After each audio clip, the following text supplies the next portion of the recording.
Zee 24 तासनं उघड केलेल्या पुण्यातील मुंडवा जमीन गैरव्यवहाराप्रकरणी अमेडिया कंपनीचे भागीदार दिग्विजय पाटील पुणे पोलीस आयुक्तालयात चौकशीसाठी दुपारी 1 वाजल्याच्या सुमाराला हजर झाले। दिग्विजय पाटील यांचा जबाब आता एपीआय पाटील नोंदवून घेत आहेत। ॲडव्होकेट प्रशांत पाटील यांच्या समक्ष एपीआय पाटील दिग्विजय पाटील यांचा जबाब नोंदवून घेत आहेत। यावेळी त्यांच्यासोबत इतर दोघे जणही होते। आमच्या पुण्याच्या प्रतिनिधींनी दिग्विजय पाटील यांच्याशी बोलण्याचाही प्रयत्न केला। दरम्यान दिग्विजय पाटील यांना चौकशी कक्षात सुमारे 2 तासांहून जास्त वेळ बसवून ठेवण्यात आलं।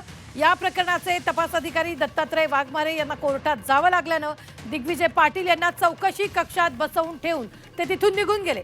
तर दिग्विजय पाटील यांच्यासोबत आलेले त्यांचे वकील ॲडव्होकेट प्रशांत पाटील हे नंतर निघून गेले। दरम्यान पोलीस उपायुक्तांच्या देखरेखीखाली पोलीस कॉन्स्टेबल दिग्विजय पाटील यांचा जबाब नोंदवून घेतील असं सांगण्यात आलेलं आहे।